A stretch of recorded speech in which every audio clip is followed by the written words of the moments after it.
Good afternoon everyone, my name is Lalit Soni and I welcome you all in this new initiative by Drishti IAS, that is Target UPSC Prelims 2024. In this initiative, we have come up with two kind of modules. One will be related to your current affair revision and second will be your MCQ practice series. So if you have not started watching these videos, please go and start watching these videos because there is not much time left for prelims and these videos will come handy in your prelims preparation. So let's start with today's video. When we are talking about today's video, this video is dedicated to your international relations, current affairs. So we'll be talking about some current events which has happened in the current situations in, or you can say globally. So we'll be talking about that and we will see how they will be relevant for their prelims examination. So let's start with the first topic of the day, that is related to your India and Philippines relations. So recently Philippines has been in news because of various activities which are happening in South China Sea. Okay, recently there was this vessel, Philippines vessel, which was going for hydrological survey, and China was kind of objecting to it, and that was one thing. Other than that, External Affairs Minister of Manila, or you can say Philippines, they have visited India when there are tensions are rising between China and Philippines in the South China Sea. Okay, and India and the Philippines are considering various options which are there to enhance the defense cooperation, and a special emphasis will be given to the maritime security because both these countries, they are democracies and they are having a shared vision that is related to free and open navigation channels. Okay, so when we are talking about South China Sea, Philippines and China has issues over there. Okay, and recently there was this issue when I was fetched. And recently there was this issue when we are talking about this hydrological survey vessel which was there in South China Sea, and China objected to it. At that point of time, our External Affairs Minister has said that they are with Philippines because they support the sovereignty and integrity of a nation. Okay, so in that regard, Philippines has been in news. So let's see.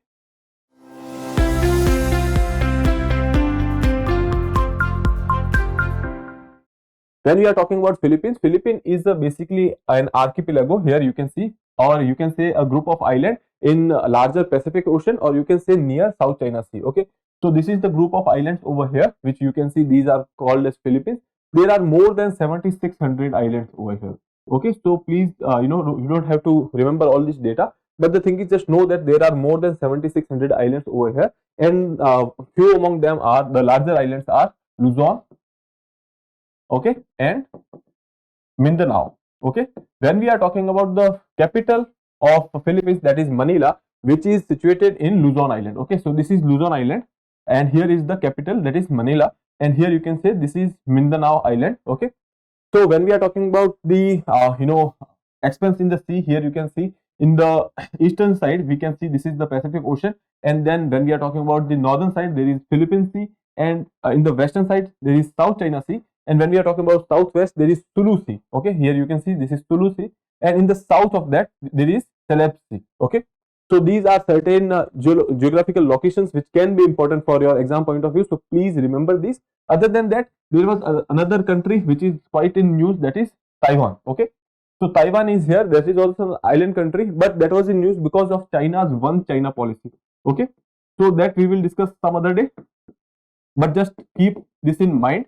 Okay, so Taiwan and China are also facing issue. Okay, so coming to our topic again, the Philippines is an archipelago situated in Southeast Asia.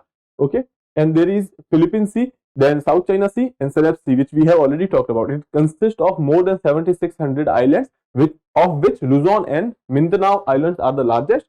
Capital Manila is located in the Luzon Island. Okay, which we have already discussed. Now coming to the you can say bilateral relations. Here you can say two democracies in the Indo-Pacific region that shares a similar vision of free, open and stable Indo-Pacific region. Okay, now India and the Philippines has established their formal diplomatic relations in 1949. That is, you can say after independence. 1947, India got its independence in 1947 and Philippines got its independence in 1946. Okay, and in 1949 they have established formal diplomatic relationships. Okay, now India enhanced its partnership with ASEAN countries. You know that for India, ASEAN is quite important when we are talking about the trade, when we are talking about the location, and when we are talking about this particular area of Indo-Pacific, ASEAN is quite important for India. Okay, the support of ASEAN countries is quite important. When we are talking about this region, there is a race between India and China, and ASEAN countries can actually boost our economic growth, etc. Okay. So when we are talking about Philippines, Philippines is a member of ASEAN country. Okay. Why we are saying that ASEAN is important for us? Because we have seen that in 1990s and before that there was this Look East policy, and then we have gone for the Act East policy. So such policies like Look East 1992 and Act East policy in 2014 after the regime change. Okay, so basically here you can say that when this government changed, they have gone for the Act East policy in 2014. Okay, so that emphasized the importance of ASEAN countries, or you can say Southeast Asia as a larger part. Okay, when we are talking about Act East policy, here the expanse of this particular policy has extended to as far east of Russia. Okay, so that is why we are focusing on these eastern countries very much. Okay, and Philippines is one of them. Now here you can see this is the map which we have already seen Philippines. When we are talking about South China Sea, as I told you, there are recent events in South China Sea. So that is why this South China Sea becomes important for us. So I have taken the liberty to go for this particular map. Here we have China, here Vietnam, Malaysia, Brunei, and then Philippines over here. Now here you can see this area particularly, that is of South China Sea, and China is kind of claiming this particular area. Okay, so this line over here you can see, this is basically, you can say scholars has called it 9-dash line. You must have heard of it, 9-dash line, or there is another name, that is cow's tongue. Okay, so basically this cow's tongue or 9-dash line is an area which is actually claimed by China, okay, for their own exclusive economic zone or otherwise also. So but when we are talking about the other countries which are in the vicinity like Vietnam, then Taiwan also considered it itself as a sovereign state. Okay, then Philippines, then Brunei, Malaysia, these countries are having objections to it, because ultimately this area is interfering with their exclusive economic zones. Okay, so you have to go and check what is exclusive economic zone. Okay, that is basically your 200 nautical miles from your coastal lines. Okay, now that is why this area has been in news, because there are certain activities which are done by China, there are certain activities which are done by Philippines, and now they are objecting each other's activity in South China Sea. Now there are certain islands which has been disputed in this area. Here you can see this is the cow's tongue, which I have already talked about. This is 9-dash line or cow's tongue. Okay, here you can see first issue, Taiwan. Taiwan considers itself as a sovereign nation, but China says no, it is part of China's mainland. So that is issue related to your one China policy. Then coming down here, Philippines. So there are certain islands like Paracel Island Group, then there is a Scarborough Shoal Island Group, then Spratly Island Group, there is this Second Thomas Shoal. These are islands which are disputed between certain countries. Okay, so please remember these names, that is Paracel, then Scarborough and Spratly Island, then there is this Second Thomas Shoal. Okay, so these are certain islands which are basically disputed in this particular area. Here you can see these Paracel Islands are basically claimed by China, Taiwan, and Vietnam. Here you can see this is your Paracel Island. Okay, so this is contained by China, Taiwan, and you can say this Vietnam here. Okay, then when we are talking about the Scarborough Island, here you can see Philippines, China, and Taiwan. Okay, so it is in the vicinity. Then there is this Spratly Islands here. So this is contended between Philippines, China, and Vietnam. Okay, so I hope this is clear. So please remember the name of this island group, that is Spratly Island, Scarborough Shoal, and Spratly Islands. Okay, so please remember the name of these islands. Now moving further to the next article. Okay, so SCO Summit, Shanghai Cooperation Organization, which was established, it was older than 2001 when Uzbekistan joined it. Then it was called as Shanghai Cooperation Organization. Okay, so let's see what happened. So in 2023 there was this summit, which was a virtual summit, and in the summit the most successful event which has happened was that in India's presidency, Iran got selected as 9th member of this particular organization. Okay, so let's see. So why it is in discussion? Last year, as India chaired Shanghai Cooperation Organization Virtual Summit, leaders called for the formation of more representative and multipolar world order. Okay, in the global interest. That is fine. Then 23rd Summit, Iran officially gained membership of SCO as 9th member state. Okay, so when we are talking about SCO, there are 8 members already, which we will see, and ninth one was added in 2023, that is basically Iran. Okay, so please remember that the theme of this particular meeting or virtual meeting was towards a secure SCO. When we are talking about secure, there was ultimately, you can say, a full form which was given by our Prime Minister in 2018. They have used that in the theme when India was presiding the session. Okay, so towards secure SCO, please remember this. Okay, now coming to these Shanghai Cooperation Organization, here you can see that it is an intergovernmental organization which promote cooperation between the member countries when it is about security, economy and the culture in the region. Okay, now before formation of SCO, there was this Shanghai 5. Okay, before Uzbekistan joined in 2001, there was this Shanghai 5. Earlier it was known as Shanghai 5. So here you can say Kazakhstan, China, Kyrgyzstan, Russia and Tajikistan. These were the Shanghai 5s. Okay, then in 2001, Uzbekistan joined, and then it became Shanghai Cooperation Organization SCO. Okay, and after that in 2017, India and Pakistan joined it, and recently in 2023, you can say Iran has joined it. Now there are total 9 members. Okay, there are 5 earlier, 6, 7, 8 and 9. Okay, so please remember this sequence. They can ask you. Other than that, please remember the year when India and Pakistan joined, then remember when Iran has joined, because there are only certain members which has joined after the formation of Shanghai 5. So please remember that. Okay, now Uzbekistan joined in 2001, which I already told you, and from that particular point of time, the Shanghai 5 was renamed as Shanghai Cooperation Organization. Then India and Pakistan becomes the member in 2017.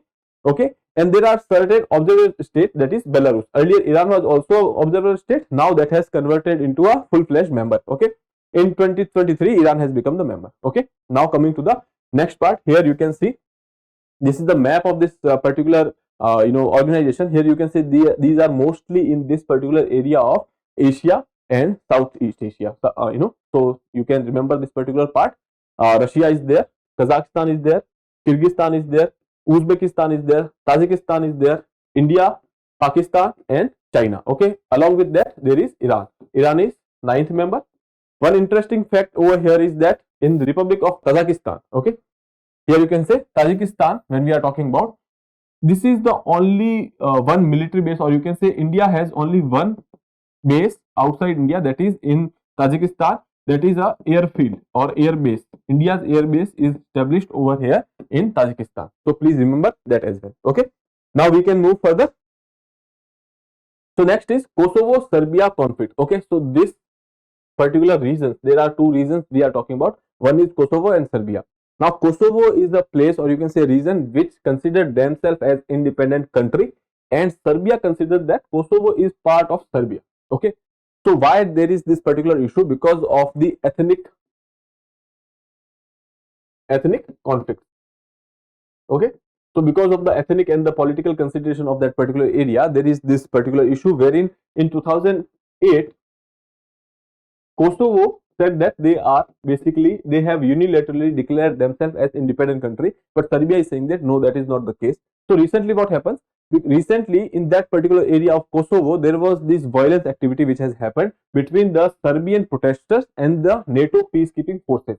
Okay, in that particular event, nearly 60 people were injured, and that is why it was in news, and we are now considering it. Okay, now cause of stress, as I told you, ethnic and political division is there between 2 ethnicities. One is Serbs, second is Albanians.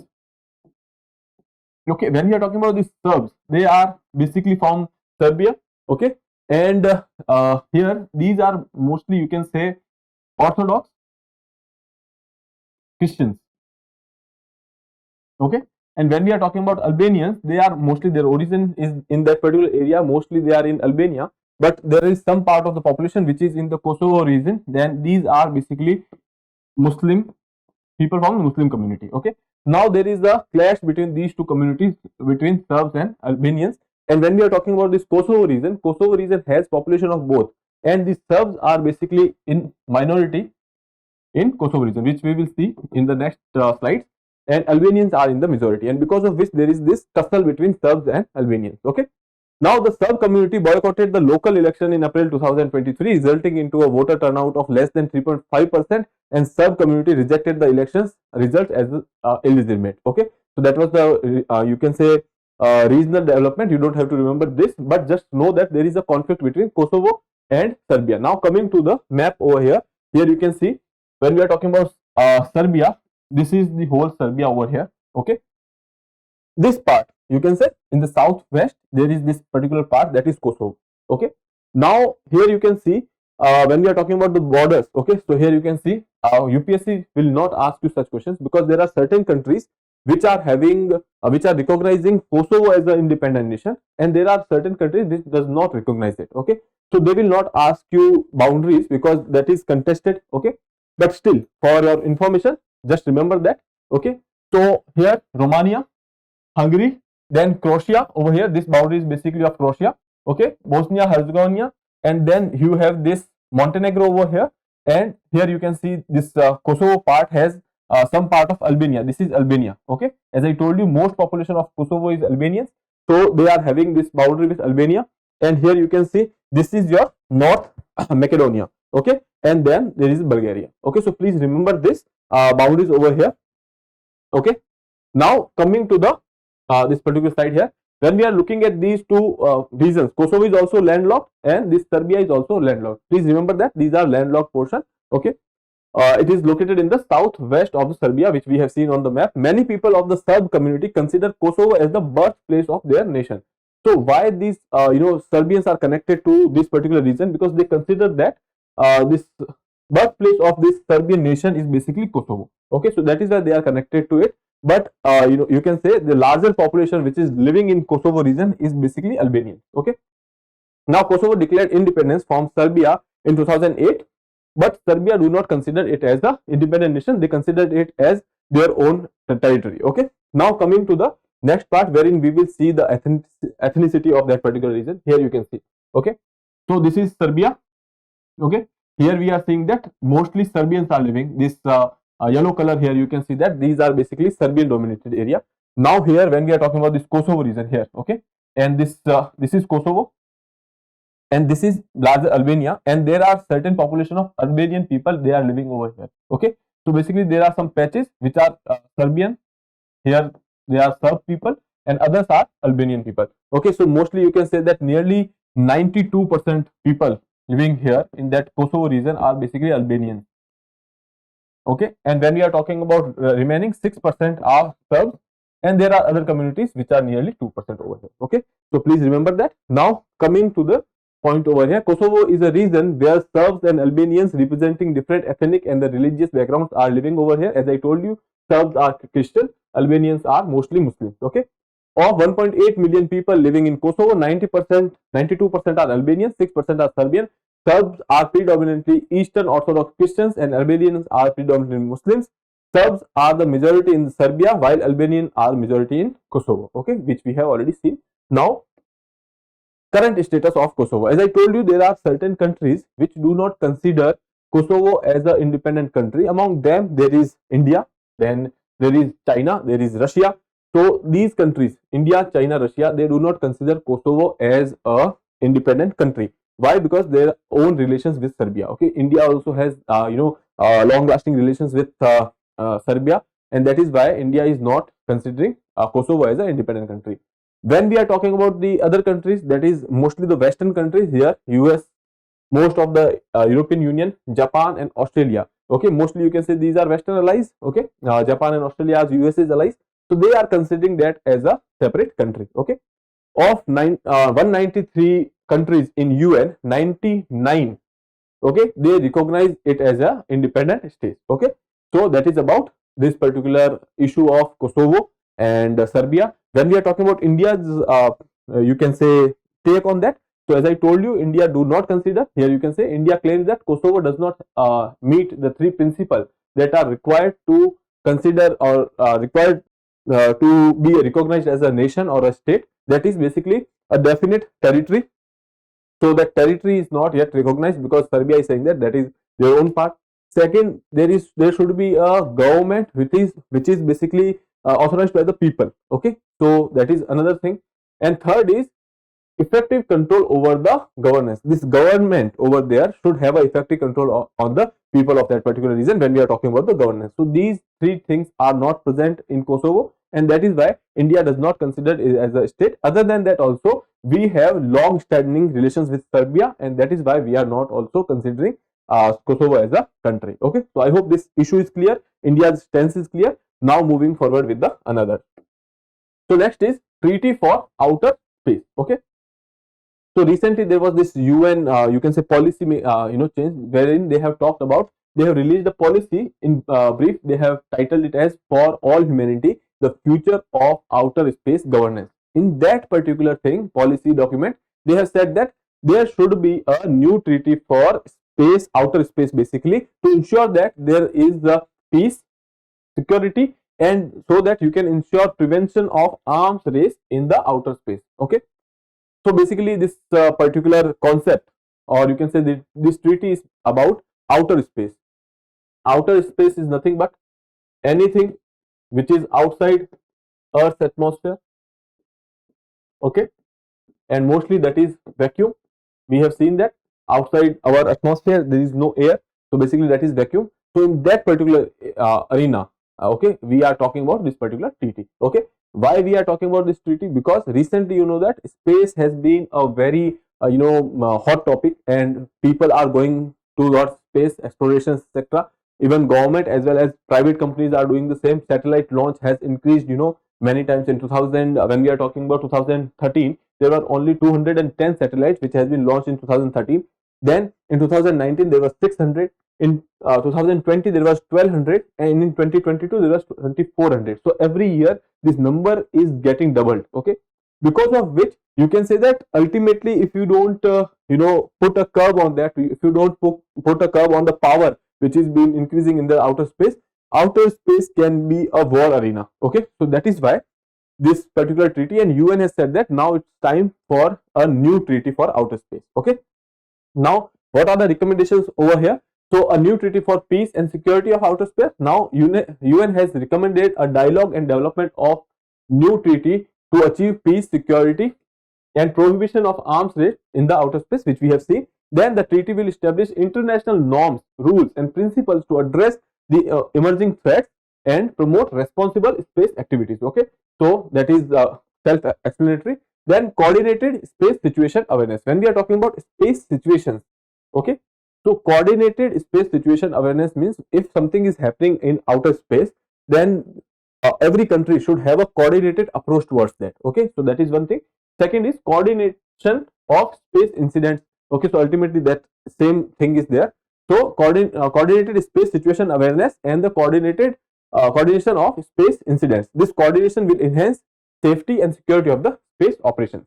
Now then, framework for space debris removal. Obviously, if satellites are going at a faster pace, you can say number of satellites is increasing at a very faster pace. So ultimately, when the satellites are out of service, okay, they will create debris. Okay, these debris will stay in the space, and ultimately they will hinder the working satellites.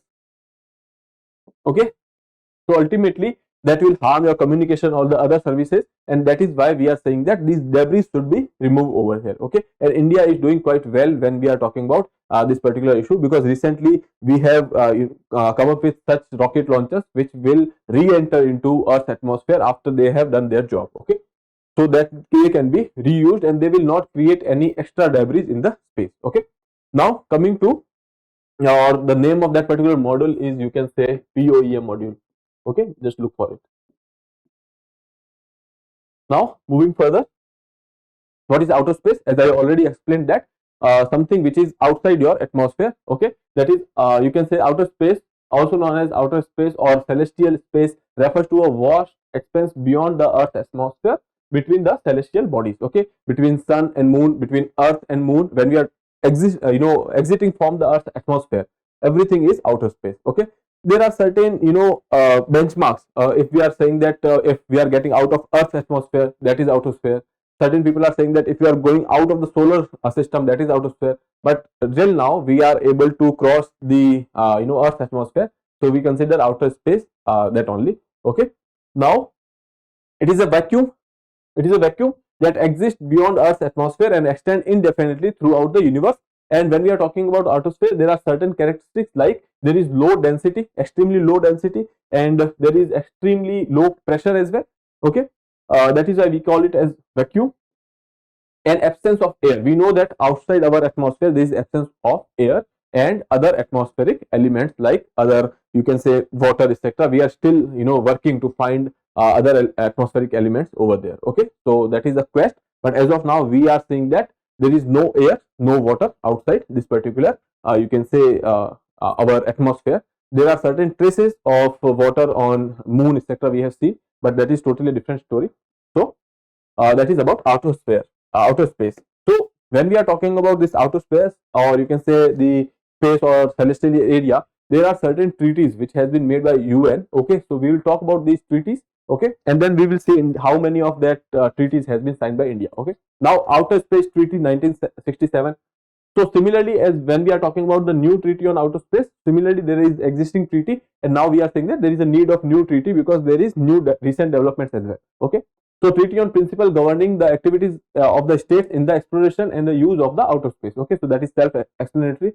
Rescue agreement in of 1968. Herein we are kind of having a treaty which is for the rescue of the astronauts, or you can say some objects which has been sent to space, and there is some kind of unfortunate event. So in that case we are going for the rescue of the astronauts, return of the astronauts, and return of objects launched in the outer space. Now liability convention 1972. So when we are talking about this liability convention, so basically obviously we are saying that there is some kind of liability which is been created. So here you can say state has to take responsibility of the damage caused by the space object.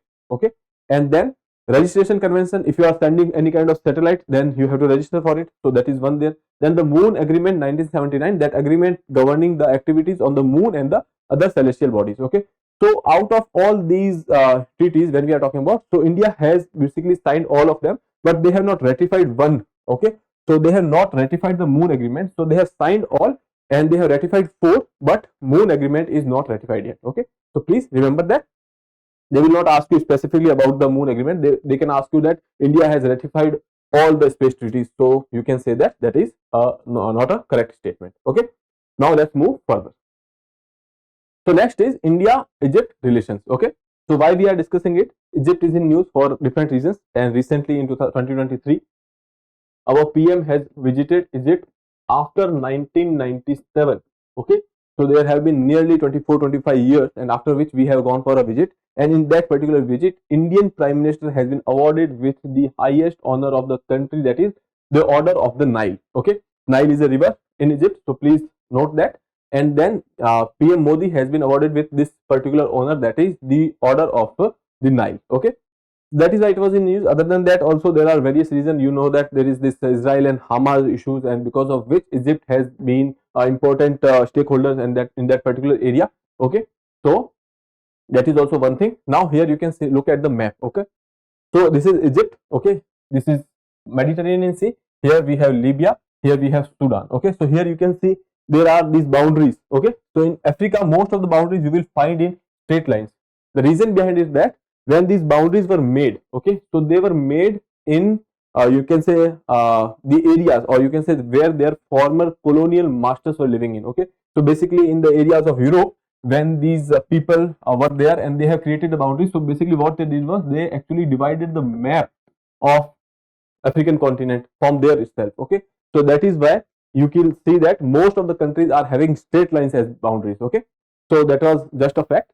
So when we are talking about Egypt, here important geographical feature is that is peninsula, that is Sinai Peninsula. Okay, please remember that this Sinai Peninsula is important, and in the recent events in the Israel-Hamas issue, this particular area has been in news, so that is why it is very much important. Here you can see we have Suez Canal. Okay, so that is also important for you. Suez Canal, that is you can say busiest trade route. Then here we have Israel. Okay, so this area over here you can see this is basically Israel. So Israel, then above we have Lebanon, and here there is Jordan, Syria, etc. Okay, There are other areas just such as Golan Heights. Golan Heights basically belongs to Syria, but it is under the Israeli occupation. Then there is this Gaza Strip. Okay, so Gaza Strip is in news. We will discuss that particular thing in some other video. But right now, please note that there is Gaza Strip, and where is this particular issue of Israel and Hamas is happening, because Gaza was earlier controlled by Hamas. Okay, and then there is this, when we are talking about the Egypt and Israel border, there is one important crossing, that is Rafah crossing. So please remember all these things. These are quite important for you. Okay. Now this is Red Sea. Okay, and then Saudi Arabia, etc. So in Red Sea also there was this chaos which has been created by the Houthi rebels over there. Okay. So all these things we will be discussing in some other video. But right now, coming to this particular point. So first joint special force exercise between Indian Army and the Egyptian Army has happened. That exercise is Cyclone 1. Exercise Cyclone 1 that has happened in Rajasthan. Okay. So please remember that in Rajasthan, Egypt and India has gone for an exercise, that is Cyclone 1 in 2023, January 2023. Okay. Now moving further, here you can see the next article is related to your Atlantic announcement. Okay. So when we are talking about this Atlantic announcement, this is related to your US-UK economic partnership. Okay. So basically these two countries has this declaration, that is Atlantic Declaration, because of which they have come up with the US-UK economic partnership for this is for the 21st century, that is US-UK economic partnership for 21st century. Okay, so that Atlantic Declaration, if they ask you, that is related to this particular thing. Okay, now they are trying to adopt some new provisions. They are trying to make some amendments into it so that they can cater to the recent problems. Okay, so here say the declaration aims to adopt, strengthen and reimagine the long-standing alliance between the two countries to effectively address the challenge of the present era, including the aspect of defense, security, science, technology and the economic sector. Okay, here they are focusing on the building a resilient, diverse, secure supply chains and reducing strategic dependencies. Okay, so now everyone in the world is talking about reducing strategic dependencies. Okay, and that was actually realized after COVID, when most of China was actually closed, and because of which there was supply chain constraints were there. Okay, and that is why every country in the world is trying to go for the resilient supply chains and find alternatives. Okay, so you must have heard about this China plus one strategy, okay, or policy. So please know that what is this particular thing. I hope you know that, otherwise this is your homework. Okay, so now people are moving away from China. They are trying to make themselves self-reliant, or they are trying to make supply chains which are basically resilient. Okay, so that is one of the objective of Atlantic Declaration. Then the partnership aims to leverage the energy transitions and technological breakthroughs. Okay, so recently most activities are happening in the technology area.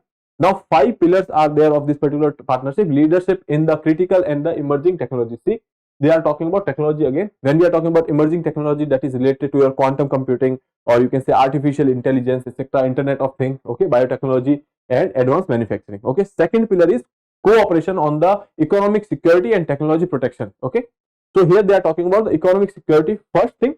Second thing is the technology protection. So here basically they are talking about the cyber attack or cyber security. Okay, and second we have seen supply chain resilience, that is economic security, okay, and technological governance. Okay, then partnership on the inclusive and the responsible digital transformation, and other is building the clean energy economy of the future, strengthening alliances in defense, health, security and space. Okay, so I hope these pillars are clear. Now we can move to the another topic, that is related to your Universal Postal Union. So basically this was this is an organization which is in news because our UPI, okay, UPI is basically Unified Payment Interface. They are trying to make a way so that this Universal Postal Organization can utilize, or you can say exploit this particular interface of UPI in, you can say, remittances. Okay, sending remittances, because this postal union has a good coverage because of the postal connections, etc. So now they are considering UPI so that they can integrate it with their existing data, and how they will do it. So let's see. The Universal Postal Union has announced plan to evaluate the integration of UPI with the cross-border remittances, okay, using the global postal networks. Okay, so basically what they are trying is that they are using these postal networks using the UPI payment system, they can send the remittances. Okay, you know that will be good for India as well, because India receives the highest number of remittances. Okay, otherwise also when we are talking about UPI is quite kind of a secure platform. Okay, so that can be helpful. Other than that, digital public infrastructure, India is trying to use our India stack, okay, in which there are certain applications, okay, which are related to your UPI, BHIM, or you can say IMPS, etc. They are using that, and they are making sure that internationally they are recognized and used, okay, so that India can get you can say dividend out of that. Okay, the object of this assessment is to explore the potential of UPI in facilitating secure, efficient international money transfers. Okay, benefits of integrating UPI with UPU. UPI offers a secure, convenient, and a real-time payment experience, making it a promising platform for cross-border remittances by leveraging the global post network with the wide reach and infrastructure. So basically what they are doing is that nothing but we have one global postal network, we have UPI, they are using UPI and this global postal network so that they can send remittances. Okay, and that is why this particular topic was in news. Okay, now let's talk about this Universal Postal Union. You can see this is a specialized agency of United Nations and is the postal sector's primary forum in the international cooperations. Okay, this is the second oldest international organization, and it was established by Treaty of Bern. Okay, and it has headquarters in the Bern, Switzerland. Any member of the UN can be a member of this particular organization, and any non-member can also be a member by a resolution of UN, wherein UN can add them using this 2/3 of the members voting. Okay, so nearly there are 192 members as of now, and India has also joined this particular organization in 1876. Okay, I hope that is clear. Now moving further, India-France relations. Okay, so recently you know that India has invited US President as a guest of honor in our Republic Day parade, but the thing is, for some time constraint he could not come. So then the French President Emmanuel Macron has been invited, and he has come as a chief guest at our Republic Day function. And when we are talking about our Prime Minister, they have also visited France in their Bastille Day parade, okay, as a guest of honor. So that was a reciprocal relationship. And during this particular event, India and France celebrated 25th anniversary of the strategic partnership. Strategic partnership between India and France was established in 1998. Now 1998, one thing also happened, that we have gone for the Pokhran 2. Okay, in our IR1, or I can science and tech, we have discussed about Pokhran 2. This was the nuclear test in 1998. At that point of time, the whole Western world was going against India. They are going for the economic sanctions, etc. But France has been with us at that point of time as well, and they have signed a strategic partnership at that point of time. So that is how you can say that India and France has been a very close ally throughout the time. Okay. Now recently there has been some aspect to this particular partnership. Here you can say the two countries agreed to intensify cooperation in the Southwest Indian Ocean based on joint surveillance mission to be conducted from the French island territory of La Réunion in 2020 and 2022. Okay, so joint surveillance missions in that particular area. Other than that, also India has also gone for the joint anti-piracy exercise with France in this particular region.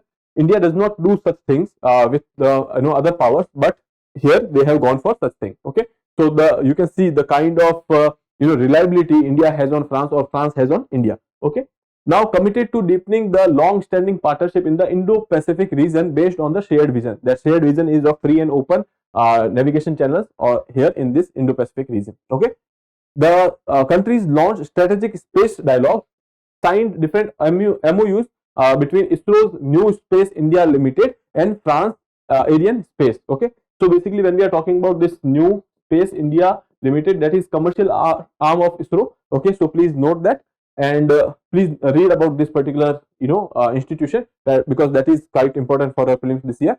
So India and France has gone for the space cooperation as well. Other than that, there are some trilateral cooperation. Both the countries are trying to find different partners in this particular region. So here you can say that reviving trilateral cooperation with Australia and UAE. Okay, so basically they are going for trilateral cooperations in this particular area, exploring new trilateral partners in the region. Okay, In 2023, the first edition of India, France and UAE maritime partnership has happened, okay, in Gulf of Oman. So this particular event can be important. In Gulf of Oman, they have gone for a trilateral maritime exercise.